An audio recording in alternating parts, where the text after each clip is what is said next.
ร้อยแล้วงานมาเรียบร้อยแล้วแล้วมันจะเอาไม้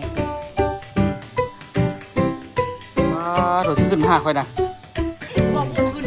สร้างวะ บอกคนมาให้กินเลย ผมไม่ได้บอกกับบาทจะขึ้นมาก็ขึ้นสัตว์ จีไปลิ้นนำลิ้นกับเพื่อน สบายดีทุกคนเด้อสบายดีตอน6 โมงเช้าทุกคนเนาะมือนี้นี่กาตัวชีได้ไปลงมืออีกซึ่งตัวแบบมือเช้านี่ตัวเฮ็ดอันนี้บ่ได้เลยทุกคนได้แต่ซ้ำนี่มือกี้ตัวไปเอาน้ำห้อนมาใส่จึงกำก็ได้กำปั้นนี่จึงกำมือได้มันเจ็บมือมันปวดมือแล้วมื้อนี้รู้สึกเจ็บหลังนี่ทุกคนแต่ละมือเฮ็ดเวียกคือบ่เจ็บว่าเมื่อวานนี่คือสิเฮ็ดหนักบ่เลยจังไดคือว่าปวดหลังนี่เบ้อสมพอแหละเมื่อวานนี้ตอนสวยตัวรู้สึกว่ารู้สึกเมื่อยนางเบิ่งไอ้อ้นเฮ็ดเวียกซื่อๆตอนสวยเนาะแต่ว่าพอเฮ็ดแล้วก็มันกลับไปได้ไวเติบเดี๋ยวตัวสิเปลี่ยนชุดแล้วก็สิได้ไปลงมือเลยทุกคนซักเครื่องแน่ฝนตกแน่ทุกคนเบิ่งสภาพห้านมื้อนี้โอ้โหแจ่มมากเลยใกล้สิแล้วล่ะเด้อนี่แต่ตัวอุกใจแต่ตอนโบกเลยทุกคนจักสิจังใดเนาะอุกใจอีหลีอุกใจตอนโบกฝานี่นะต้องได้เฮ็ดมาขึ้นไปแหละเนาะสูงเติบ แต่ก็ได้เฮ็ดมาเลยเนาะเฮ็ดมาขึ้นไปให้มันได้โบกสูงได้สูงว่าเสี่ยวอีหลีแต่กาสิพยายามนะทุกคนสิพยายามเฮ็ดให้ได้เดี๋ยวให้พ่อจอยเฮ็ดขั้นใดก่อนเฮ็ดขั้นใดไม่ซัวขาวเอาไปย่องใส่ทั้งหลังประตูนี่พอได้ขึ้นได้ลงเนาะอันนี้ก็เสียต่อยออกแล้วก็เฮ็ดขั้นใดขึ้นไปเนาะที่จริงก็ประมาณสูงหันประมาณ1.5 ทุกคน1.50 ถามว่าสูงบอกก็สูงเติบอยู่เด้เนาะแต่ก็สิเฮ็ดขั้นใดแบบขึ้นลงซัวขาวอย่างวันนี้เฮ็ดปะไว้ก่อนเฮ็ดขั้นใดไม่สิดอกง่ายๆเนาะเฮ็ดพอได้ขึ้นได้ลงซัวขาวบ่ได้ใส่ฮาวใส่หยังดอกที่จริงก็กอและจริงคักเนาะแต่ว่ายาละ เดี๋ยวไปลงมือเลยทุกคนเดี๋ยวไปเบิ่งน้ำกันเนาะมาต่อเวียกมือวานนี่กันทุกคนตอนนี้นี่ก็คือใกล้สิเข้าที่เข้าทางแล้วเนาะตัวนี้จำเนาะแล้วก็แถวนี้ฟืบอ้าวแสดงว่ามันขึ้นเสาโอเคพอดีตัวกออีกบล็อกหนึ่งก็สิได้เริ่มใส่ปองลมแล้วทุกคนแต่ตอนนี้ก็ผสมปูนก่อนเนาะผสมปูนแล้วก็กอไปเรื่อยๆเนาะเมื่อวานนี้ตัวกับบุคิดว่าสิกอได้หลายคนนี้ซ้ำเนาะวานนี้ก็เธอเต็มที่โอ้ยอ้นพอดีมาแล้วนี่กำลังสิผสมปูนอยู่นี่สร้างไงเขามาละ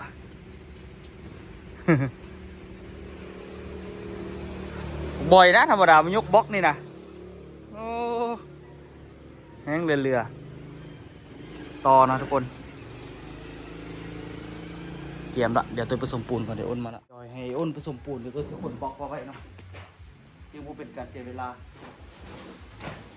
ซึ่งคอยดูเจ้าออน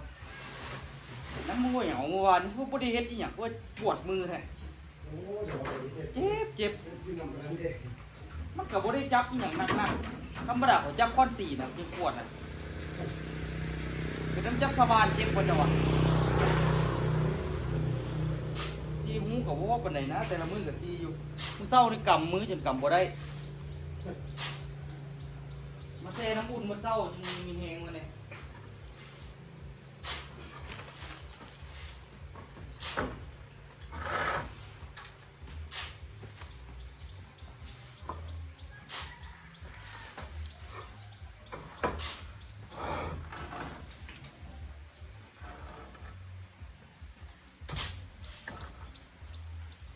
ใครเนี่ยฝนตกมันก็เห็นได้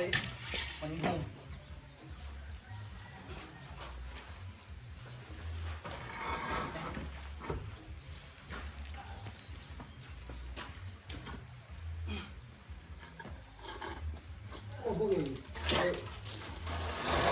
ฮะมีซอกไม้แล้วแล้วเราดินบล็อกตกก่อนขึ้นอยากขึ้นเลยเฮ็ดยองขึ้นมาใส่นั่นดิใส่ตัวนั้นดิไม่นี่มันจะมาเฝ้าแล้วจะมีไม้ตัวใหญ่จะมาตัวแล้วจะเอาตัวใหญ่ตัวนี้มาใส่ เอาตัวใดตัวใหญ่นี่วะ นี่ไม่ตัวจะใกล้ สั่นกับบุฟ้าเอาบล็อกขึ้นบ่สั่นแต่ของข่อยนี่ก็ได้อยู่ของข่อย ก็ได้สมมติแล้วได้ค่อยไม่ สั่นกะสิฮะแต่ว่าจังหน่อยมันก็กอบ่ได้หั่นแหละ ตอนนี้ยังได้อยู่ เลี้ยวใกล้กินให้เลยสิบอกกันเส้นหัวตัวนี้เลย เอาตัวนี้บ่อันหนึงเอาไม่กายเสวางมันเลยบ่ดีวะเสขันมันเลยนะเฮ้ยบอกให้คือเมื่อวานนี้เอ้ยสองตัวคันแน่อันนี้แน่กายแล้วกับไม่พลาดกันเลย2 ห้องพอดีตั้งแต่ว่าเอาพวกอันนี้ออกเบิดสนะเชี่ยวเบิดก่อนอันเสียวออกเรื่องข่อยนี่น้องพอดี ก็อีกก็ยังได้อยู่นะอีกได้อยู่ประมาณ3 ก้อนอีก3 ก้อนจะเคยนั้นเขาขึ้นสูงละสัมพันธ์พอดีก็ง่ายละ เมน ถ้าเราขึ้นสูงมันก็เนี้ย ท่านละเจ้ากับอันนะ ค่อยสิแปลกเดี๋ยวมันจะ เจ้าละ เขาจะเอาไม้นั่นใกล้นั่นเลยนะมันทอดไม่ใช่ทอดไม้นั่นแหละทอด ได้อยู่วะ ทอดเป็นขาเป็นเจ้าเนาะ เราบอกลงก่อน มีเจ้าพกลูก ของเจ้าเดียวผมค่อยอ่ะแปลงก่อนร้อยย้ายมาเรียบร้อยแล้วตอนนี้ก็เอาไม้ขึ้น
โอเค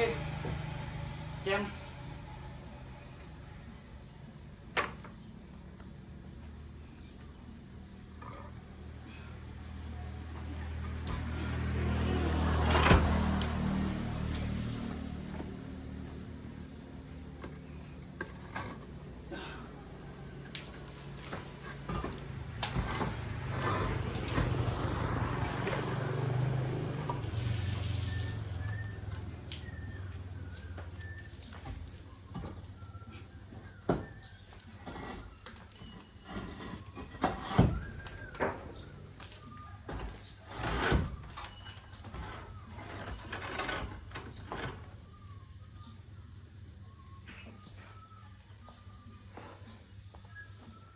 นี่ก็มากอตัวต่อไปนะทุกคนเนาะใกล้ละสิจำแล้วนี่ทุกคนเห็นบ่อีกนิดเดียวนึงตัวนี้นี่ก็ให้อ้นแห้งสีแล้วล่ะเหลืออีกแต่สามแถวนึงก็จบแล้วหั่นตัวยังมางมอันนี้อยู่หมดแล้ววันนี้มื้อนี้นี่ก็สิมีแต่กอนี่แหละทุกคนเนาะสองข้างนี่ให้มันแล้วพยายามนะทุกคนแต่ว่าตอนนี้นี่หัวสว่านมันสายขาดพอจอยแปลงให้อยู่พอจอยกำลังแปลงให้เนาะจึงสิได้มากอต่อเพราะว่ามันยังบ่ได้ใส่เหล็กขนาดทุกคนมันต้องใส่เหล็กตอกเข้าไปหัวเสาก่อนมันพอใส่ละ4 ก้อนแล้วดิ2 ก้อนใส่เท่านึง2 ก้อนใส่เท่านึงเนาะเขาก็ใส่เหล็กตัวนี้แหละทุกคนเห็นบ่ตอกแล้วก็คดเข้าไปใส่งัดอันนี้ไว้คัดไว้เนาะเดี๋ยวเรากอละยังบ่ได้เฮ็ดเลยต่อออกก่อน สิจำบ่ได้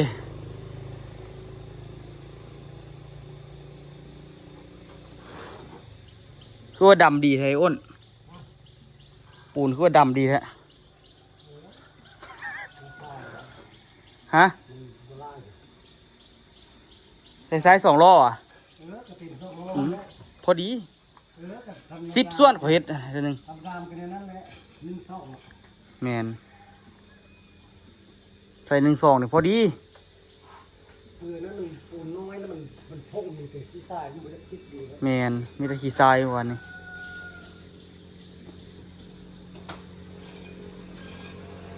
แล้วบ่อยโอนมื้อนี้ฮะแมนบ่แล้วอ่ะครับเบิ่งฮะ แต่ว่าแล้วมัน ข่อยว่าแล้วข่อยว่า เวลามันมาซ่านะพ่นนี้นะพ่นตัวเทกนี่นะ เออ ถ้าตัวแทบลูกเดียวก็ขึ้นมานี่ไว้ อืม เวลาเอามากุ้มมันนี่ก็มันจะซานี่ ถ้าเบิ่งเนาะ เออ ถ้าเบิ่งก็มันสิฮอดซำใด ไปตามนั้นเลย แต่ว่ามั่นใจว่าได้ข้ามแล้วไปแล้วนั่นแน่นอน2ห้องคันแน่นอนมื้อนี้ นั่นรู้ว่าได้ไปเลยนะ มีแต่ท่าพอจอยต่อนั่นแล้วตัวก็สิได้มาต่อเนาะมื้อเช้านี่ปวดมือโอ้ตายมีหยังกำกับปั้นก็จนบ่ได้เข่งก็แท้ว่าคล้ายๆคือเฮานอนแบบติ่งแขนแล้วแขนเป็นหมื่นเลยนะเพราะมันปวดมันคือบ่รู้สึกเลยมันตึงๆเลยกำก็บ่ได้มันคือตัวตอดคือว่ามือเข่งอยู่ก็เรื่อยๆนะทุกคนใกล้แล้วดิคันบ่อยากกันนะไปทางนั้นเถอะกะยังเหลือนี้อีกนี่เหลือนี่เลยโอนเหลือฝาห้องนอน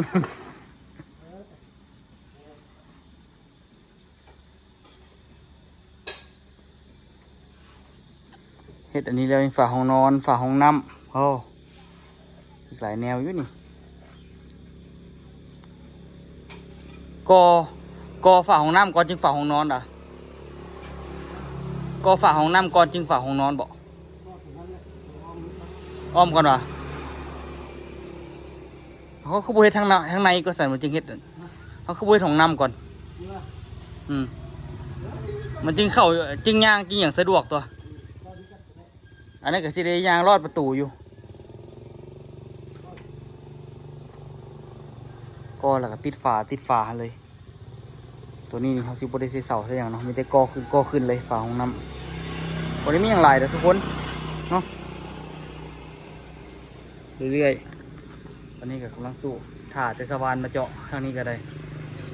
หยิบเล็งมือหยิบให้มันให้จับแล้วตัวนี้นี่สิได้ตัดอันนี้นี่มันยาวออกมาหรือว่าอาจจะบ่ได้ตัดเนาะบ่ได้ตัดหรอกเพราะว่าปูนเขาสิอยู่ที่โอ้ยากอยู่เด้อดิไม้นี่มันสิบ่พอดีปูนอีกนี่นะตอกเล็กก็ยากขั้นตอกกินนี่ก็ตอกมินนี่แล้วก็งัดเล็กเข้าไปทางในเอาเพราะว่าหัวเสามันต้องอยู่พี่แหละบอกมันต้องอยู่ประมาณนี้พี่แหละยามันแล้วเนาะพอเขาบริวางอยู่มินที่จริงพอสดกระบอกวางอยู่พี่พอสดกระบอกวางอยู่น่ะมินเสาทางนี้แต่ข่อยย่านตก ย่านไม้มันสิหล่นเลยพากันไปใส่ทางกลางพอสดก็บอกให้ใส่ทางนี้ใส่ทางแคมนอกพี่บอกให้ใส่ทางในแต่ตัวรู้สึกว่าใส่ทางในแล้วรู้สึกว่ามันสิอยู่ดีกว่าครับมาซื้อหัวตัวกระเกียมแล้วทุกคนบล็อกปองนี่เนาะ6 อันเกียมใส่ละก็อันนี้ขึ้นแล้วก็ได้ใส่ละแล้วก็ใส่บล็อก6 อันแล้วก็ได้ใส่ปองแสงกัน5 อัน2-3 ข้างนี่ใส่5 อันเบิดพอดีเบิดเนาะปองก็ได้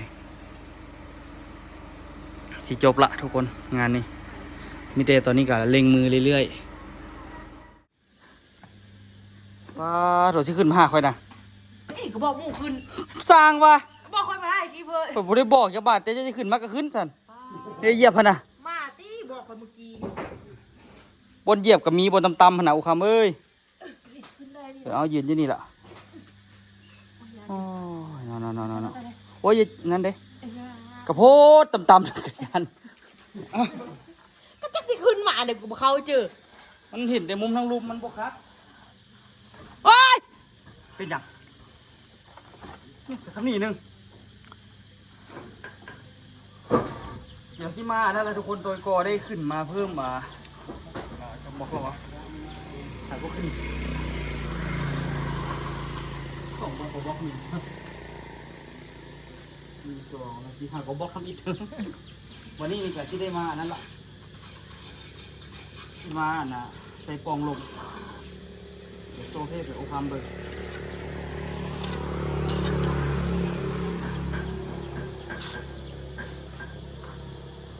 ก็ไม่อยากลองเห็ดหรอก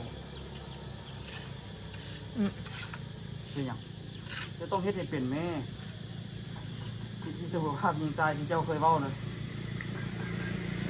เป็นอย่างก็ต้องให้เป็นเบิร์ด ตะกี้พ่อจ้อยอันก็เหือนนี่นะก็ได้มือละ2บล็อกไงตัว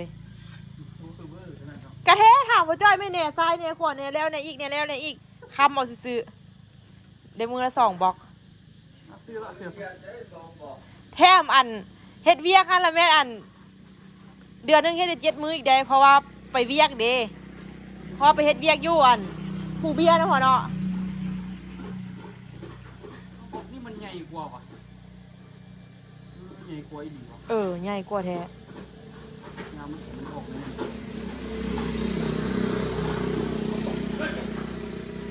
เฮ้ยผมทำไง อู้มุมนี้งามขนาดตัวยุ้ย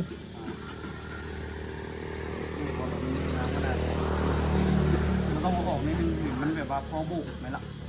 ไรเธอบุก เหมือนปลาดาวกันชิเลียวดิ ป้าดาวคือซีมาฮอดมื้อนี้บ่ได้ยินเสียงได้ยินว่าที่มาได้2 มื้อแล้ว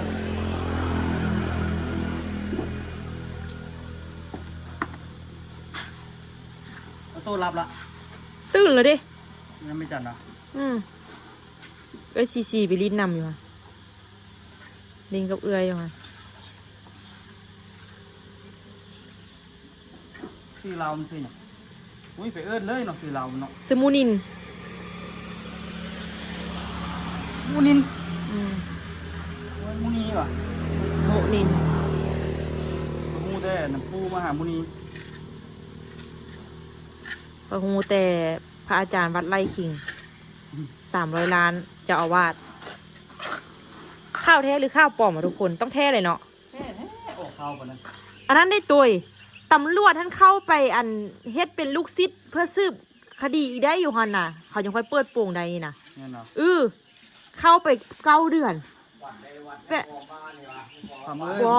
บ่แม่ เดี๋ยวเขาเด้งเรื่องของเขา บ่แบบว่า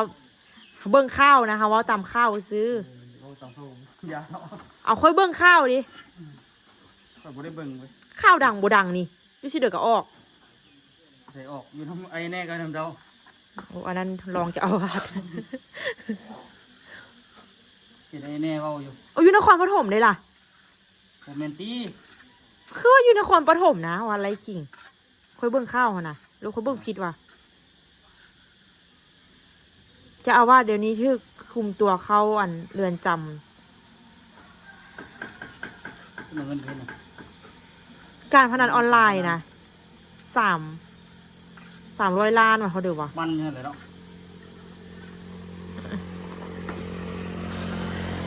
ผู้ข่าวดังอย่างเดียวทุกคนอยุลาวคนก็เบิ่งแท้เบิ่งว่าพระเจ้ากระแสหน้าเฟซเต็ม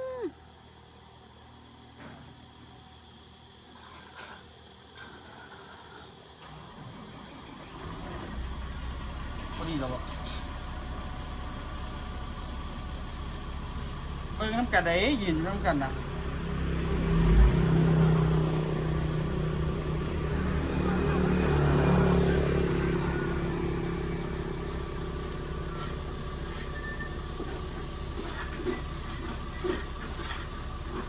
จำแล้ว ตัวยัง ไม่ช่วยกันแล้วจิ้งไปพร้อมกันได้อ้นเด้อไฟฟ้ากันได้แต่ที่โมกปูนแล้วเจ้าเหล่าต้อนมื่อนี้นี่บ่ฮู้ว่าเป้าหมายมันสิแล้วบ่กล่าวว่าสิเห็นมันแล้ว2 ฝากเลย แค่ขนาด เป็นไปได้บ่แม่น บ้าจะเป็นเลวสังโอ้โหดขนาด โอ้ถามแม่บริษัทพจอยนะเอาคู่ให้กันบ่ต้องจับยื่นให้กันเราเสียเวลา โยนเลย โยนเลย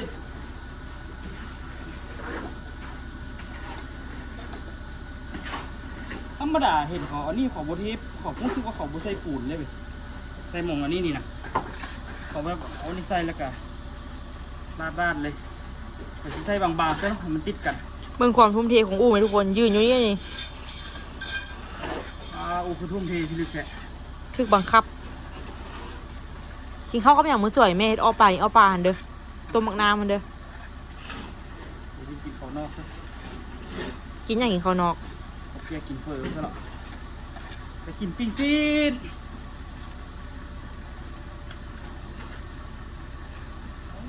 ออกป่า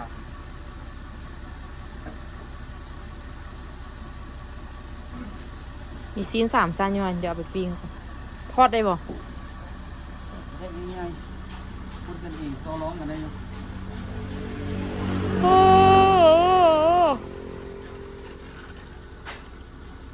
ดูแม่ดูที่ได้ละคร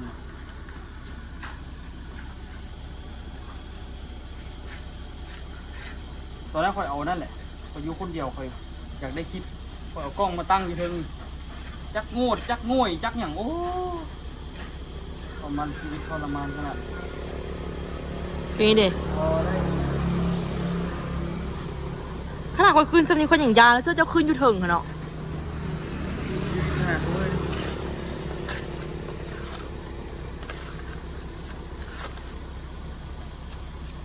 โอ้ย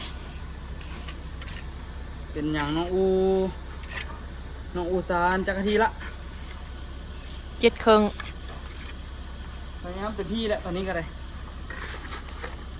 หนุ่มกัดแข้งใครบอกบังดู บ่ เบิ่งกับแม่เจ็บคันเท่าคันว่านี่ บนไหน แขนไปเบิ่งตายเด้อค่ะ ว่าแข่ง แขน บ่มีนะ คันเท่าปะ จองขึ้นยัง เอากระยานน่ะเนาะ ย่างได้สบายดิ โอ้ นี่นี่อย่าง เสียแล้วกินดึงดีก็อันก็ไม่ว้าวตรงนี้ก็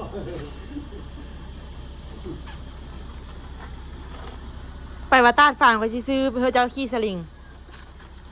เฮาเจ้านอนอยู่อันตาดฟานหัน ซื้อเดี๋ยวกินถึงได้ก่อนนี่นะ 200 $200นอนบ่ อย่าว่าที่200 150ก็ให้ข่อยก่อนนะ สินอนบ่ ข่อยบ่นอนข่อยอยากได้เงิน บ่แล้วเจะต้องนอนเดี๋ยวค่อยได้เงิน ได้เท่าไหร่ $200นอนหมดคืนอยู่ตาดฟานหั่นได้นอนอยู่สลิงหั่นได้ เอา คือบอลพาเที่ยวไปหั่นน่ะ เอา เจ้าสิไปนอน 200นึง เจ้าเฮ็ดบ่ได้ดอกเจ้าแฮงเจ็บขี้ จะขี่ก็ย้อนแล้วแหละไม่อ้วนเนาะ$200เนาะ ผู้บอกอันนี้สูงตัวเอง ไอโน่มันอันนี้ก็เฮ็ดตามของมันเอา คนมีเงินหลายเด้หาประสบการณ์ท่องเที่ยว นอนอยู่ตาดฝานตาดสูงได้สูงอ่ะไปนอนอยู่สลิงฮันมีเสือกเส้นเดียวกับอู้ กับเจ้าก็ไปนอนกับเขาอีก กระเปผ้า คือสิโคตรหนาวเนาะกลางคืนเนาะจะว่าบ่ เสื้อเอาผ้าห่มไปตัวนอนหลงเพลงกันนี้ให้ที่บอก บ่มีแล้วมีแต่อู้กับผ้าห่มบางๆหั่นละ พอดีบ่ อืม ซื้อบ่ คอยนี่ย่านอย่างเดียวคันจะไปนอนคอยย่านจะเจ็บขี้เท่านั้นละ ข้าคอยบ่กินนี่อย่างเฮงกับบ่เจ็บดอก เจ็บอีกเจ็บกระเพาะมัน บ่ได้กินอันเด้อ เท่าไหร่เลยเจ็บกระย้อนกินพวกต่ำกินพวกอหย่างเบิ่งเข้าไปเดี๋ยวเราเที่ยวดู ไปเที่ยวปีนี้ไปยามเฮ็ดนี่ งามใดก็บ่ไปยามนี้ ไปเท่า เจ็บ ยามนี้เฮาถ่ายคลิปอยู่บ้านเนาะปีนี้ เจ็ จะ บแพงเฮ็ดท่านนี่เจ็บแพง จะน้อยได้เข้าไปดำนาได้นี่ตัวเอง ยาเขาให้เขาดำรถไปหาปลา เดี๋ยวให้คอนเทนต์ขี้เหือข้าวน้ำซัน บ่มีนาตัวพอดีไปหาปลาเหมือนกันเฮาเจ้าเราไปดำนาเจ้านะ ให้คอนเทนต์ขี้เหือข้ามน้ำไก่อ้นยวนลองยวนน้ำซานให้แม่น้ำมันขึ้นน่ะ ให้ละลงไปไทยลุมต่อซะให้โอกาสเพราะมันขี่ก่อนเข้าไปนี่บ่ได้ นี่ทุกคนวันนี้นี่มาตรฐานเด้อวันนี้นี่เนาะถือว่าออกมาได้งามเลยตัวนี้แต่ว่าตัวเห็นมามันต่ำโพดละเนาะวันนี้ตัวสิได้เปลี่ยนเอามาตัวนี้มาใส่แทนเนาะเดี๋ยวตัวสิฮื้ออันเก่าออกเบิดแล้วก็เกี่ยมเอาของไอ้อ้นมาใส่แทนโอ้แต่ก็คือสิดนอยู่เว้ยของไอ้อ้นก็ได้เดี๋ยวสิอันนั้นเอาซะเอาบล็อกมาค้ำตัวนี้ค้ำทางกลางนำ แล้วก็ค้ำใส่ส้นนะขั้นใดดิได้อยู่เอาบอกค้ำเป็นบอลค้ำขึ้นเอาโปรซันนี่โดนแท้ละเอียดยิบปัดดิแจมเหลือน้อยเดียวเสียเวลานะบอลทางเทิงบอลในอ้นเฮ็ดนั่นบอลโดนยากเลยทุกคนยากบอลเอาปูนโป้ทางเทิงกันนะยาก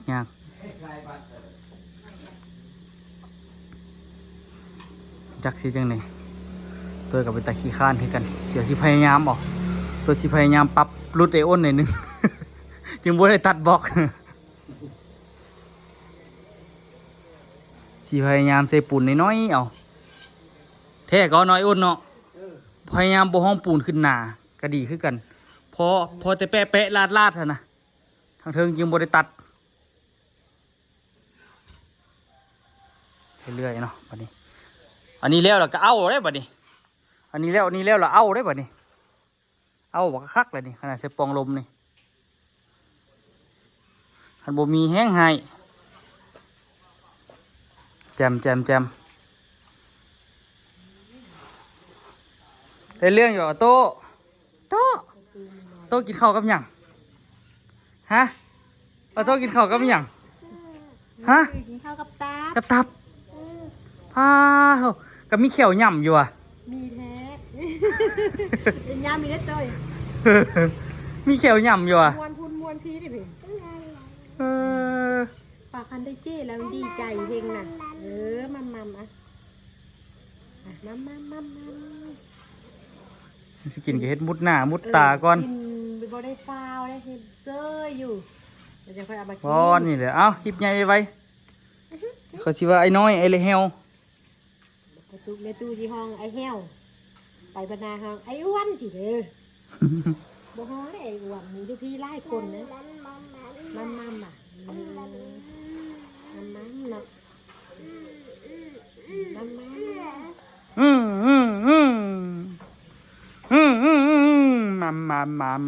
มั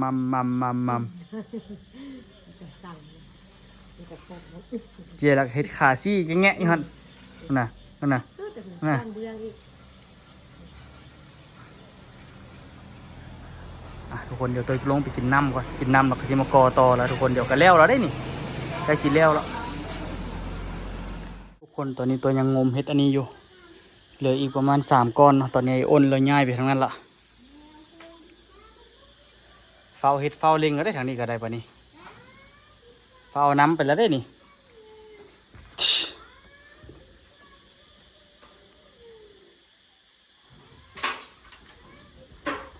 โอ้มัดอันนึงแล้วก็เอานี่กายเลยเนาะ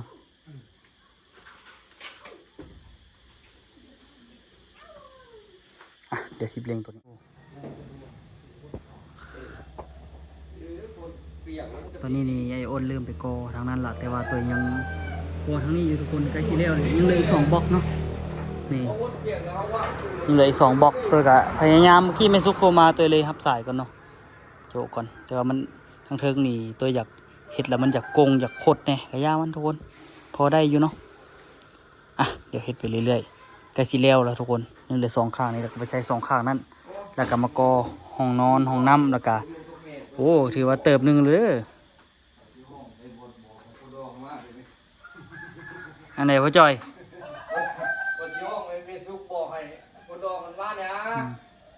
ไม่สุกกันสิซื้อตู้จอดให้ลูก